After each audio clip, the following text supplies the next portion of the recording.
వచ్చి మేము పంపిస్తాం. ఉన్నాయి సమస్యలు ఉన్నాయా? ఎలా ఉంది మా పార్టీ? నెంబర్ 1 కూర్చోమ్మా. Thank you.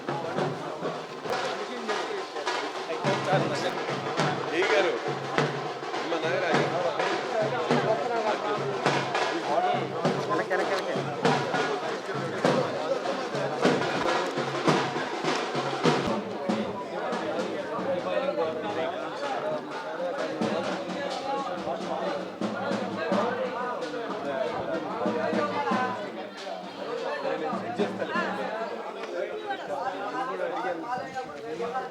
చెప్పాలి టెక్నికల్ ప్రాబ్లం.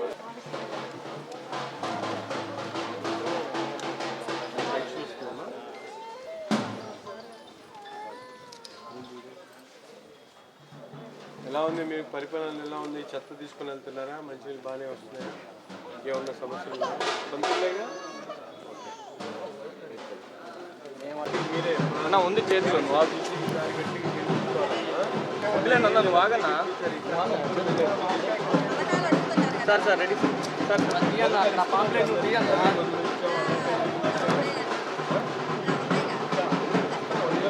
సార్ ఒకసారి సార్. సార్ ప్రభాకర్ రెడ్డి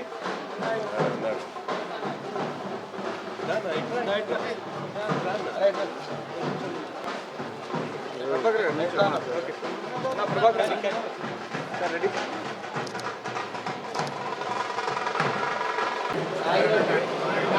మానేశారా? మీ పిల్లలు ఎవరు దాంట్లో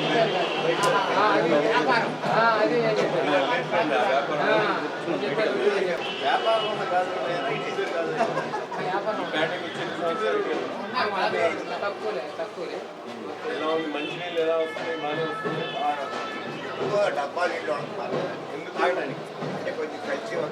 ఏముండదు, చెక్ చేసి వస్తాయి. మీరు వాడుతున్నారు ఓకే, కానీ బాగా నీళ్ళు చెక్ చేసి ప్రతిరోజు వస్తాం.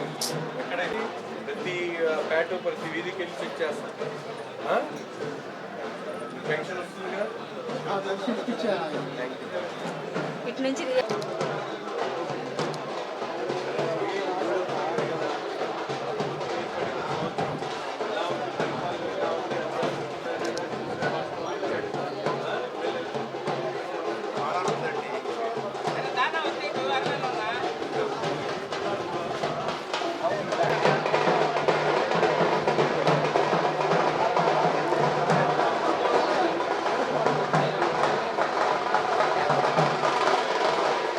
పైకి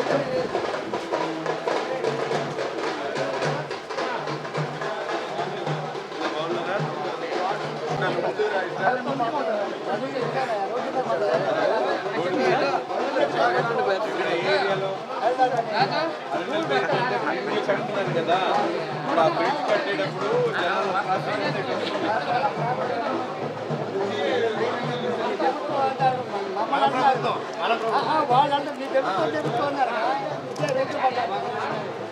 కొంచెం కష్టపడి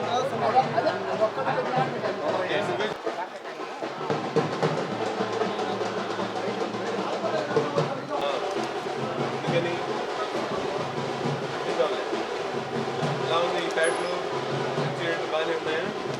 ఇంకేమైనా సమస్యలు ఉన్నాయా? నువ్వేం చేస్తావమ్మా?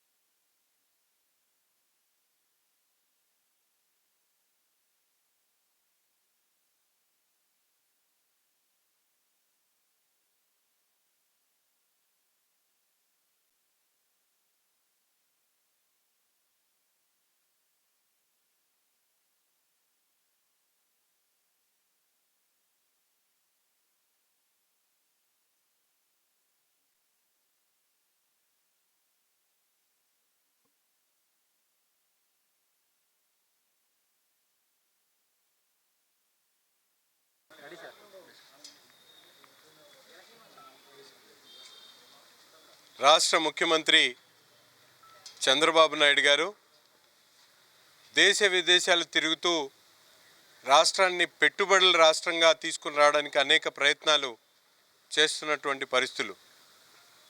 గతంలో సింగపూర్ ప్రభుత్వాన్ని కోరి అమరావతిని ఒక అల్ట్రా మోడల్ సిటీగా తయారు చేయడానికి ఆ రోజు వారి సహాయాలను తీసుకుంటే, గత ప్రభుత్వంలో జగన్మోహన్ రెడ్డి గారు సింగపూర్ ప్రభుత్వాన్ని తప్పుదోవ పట్టించి ఆ కార్యక్రమాన్ని పూర్తిగా నిర్లక్ష్యం చేసినటువంటి పరిస్థితులు.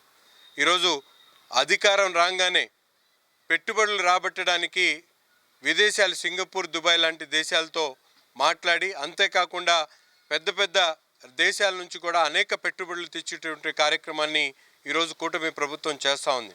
దౌర్భాగ్యం, గత ప్రభుత్వంలో వచ్చినటువంటి వాళ్ళ దగ్గర కమిషన్లు దండుకునేటువంటి కార్యక్రమం, వారు దోచుకున్నటువంటి సొమ్ముని దాచిపెట్టుకోవడానికి దుబాయ్ లాంటి దేశాలకు వెళ్ళినటువంటి గనులు గత ప్రభుత్వం ఉన్నటువంటి నాయకులు, ముఖ్యంగా జగన్మోహన్ రెడ్డి ఒక చీటర్గా ఈ రాష్ట్రంలో ప్రతి ఒక్కరు కూడా గుర్తించాల్సినటువంటి అవసరం ఉంది.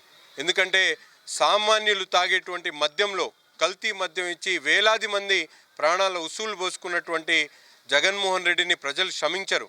ఈరోజు రాష్ట్రంలో ప్రతి తల్లి కూడా చనిపోయినటువంటి కుటుంబంలో ఉన్నటువంటి కుటుంబ సభ్యులందరూ కూడా జగన్మోహన్ రెడ్డికి పాపం అంటుతుందని చెప్పి అతనికి 307 కింద అరెస్ట్ చేయాలని చెప్పి ప్రజలు డిమాండ్ చేస్తున్నటువంటి పరిస్థితి ఉన్నాయి. ఇప్పటికైనా రాష్ట్రంలో ఉన్నటువంటి ప్రజలు ఏం కోరుకుంటా ఉన్నారో జగన్మోహన్ రెడ్డి ఆలోచించాలి.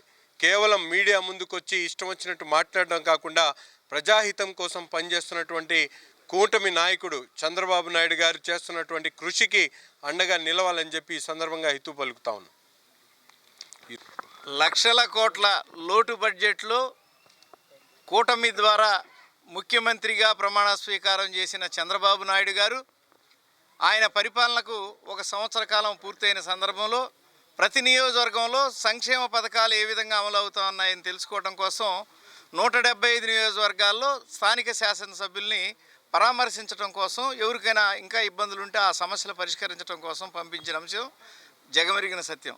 ముఖ్యంగా గుంటూరు తూర్పు నియోజకవర్గంలో నజీర్ అహ్మద్ గారి పరిపాలనలో సంవత్సర కాలంలో చంద్రబాబు గారు పంపించిన సంక్షేమ పథకాలు ఏ మేరకు ప్రజల వద్దకు వచ్చినాయి, ఎవరికైనా అందలేదా, అందకపోతే ఏం చేయాలనేటువంటి ఒక మంచి కార్యక్రమం సుపరిపాలనలో తొలి అడుగు.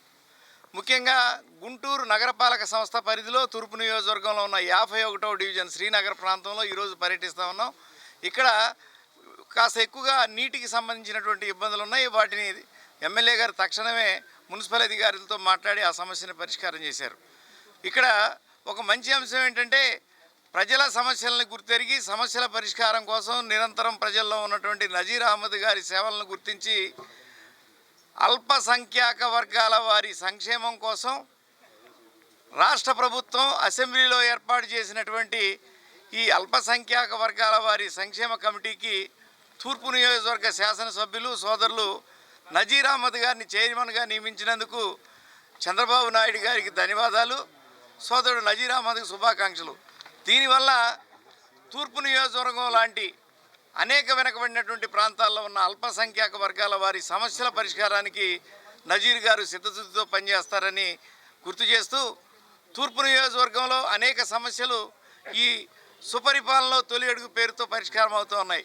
సంక్షేమ పథకాలు అమల్లో ఎక్కడైనా చిన్న చిన్న పొరపాట్లుంటే ఆ పొరపాట్లని సరిదిద్దుకుంటూ వారి అవసరాలను గుర్తించి ముందుకు నడుస్తున్నటువంటి అంశం ప్రజల్లో మంచి స్పందన వస్తూ ఉంది. ఈ స్పందన ఎప్పుడు ఏ స్థానిక సంస్థల ఎన్నికలు జరిగినా తెలుగుదేశం పార్టీ కూటమి అభ్యర్థులను గెలిపిస్తానికి సిద్ధంగా ఉన్నారు. ఈ పర్యటన ఎట్లా ఉందంటే, నజీర్ అహ్మద్ గారు పోటీ చేసినప్పుడు 2024 ఎన్నికల్లో ప్రచారంలో ఎంతైతే మంచి స్పందన ఉందో అప్పుడే అనుకున్నాం సుమారు 30-40 వేల ఓట్ల తేడాతో మెజార్టీతో నజీర్ గారు గెలుస్తారని. ఇప్పుడు కూడా స్థానిక సంస్థల ఎన్నికల్లో ఎప్పుడు జరిగినా కూటమి అభ్యర్థిని గెలిపించడం కోసం ప్రజలు సిద్ధంగా ఉన్నారు. ఎందుకున్నారు అంటే, చంద్రబాబు నాయుడు గారు లాంటి నాయకుడు కాకుండా మరొక వ్యక్తి ఎవరైనా ముఖ్యమంత్రి అయితే సంక్షేమ పథకాల పేరు చెప్పడానికి కూడా భయపడేవాళ్ళు. అటువంటి పరిస్థితిలో మంచి నాయకుల్ని ఎంపిక చేసుకున్నారు చంద్రబాబు గారు. అది ఒక విధంగా మంచి పని. లోటు బడ్జెట్లో కూడా ప్రజలకు సహాయం చేస్తూ ఉన్నారు. ఆ సహాయం ప్రజలకు అందడానికి మంచి నాయకుల్ని పంపిస్తూ ఉన్నారు. ధన్యవాదాలు. ముందుగా ఏపీ రాష్ట్ర మైనార్టీ కమిటీ చైర్మన్గా నియమించినటువంటి ఎమ్మెల్యే గారికి కొత్తగా బాధ్యత అనేది మరొకటి స్వీకరించడం జరిగింది. దానికి ముందుగా శుభాకాంక్షలు తెలియజేస్తున్నాను. అట్లాగే ఈరోజు సుపరిపాలనలో తొలి అడుగు కార్యక్రమాన్ని 51వ డివిజన్లో ఎమ్మెల్యే గారు ముఖ్య అతిథిగా విచ్చేసి ఈ కార్యక్రమాన్ని విజయవంతం చేయడం జరిగింది. ఇక్కడ వాటర్కి సంబంధించి ఈ శ్రీనగర్ 3వ లైన్లో ఎన్నో రోజుల నుంచి ఈ సమస్య ఉంది. రెడ్డిపాలెము గోరంట్ల సైడ్కి వాటర్ పంపించడం వల్ల ఇటు శ్రీనగర్ ఏరియాకి వాటర్ రావటం అనేది చాలా తగ్గిపోయింది. అందులోనూ తెల్లవారుజామున వదులుతున్నారు. దానివల్ల ప్రజలు చాలా ఇబ్బందులు పడుతున్నారు. అది కూడా ఎమ్మెల్యే గారి దృష్టికి తీసుకురావటం జరిగింది. ఇవన్నీ కూడా మేము త్వరలోనే పరిష్కరిస్తామని హామీ ఇవ్వటం జరిగింది.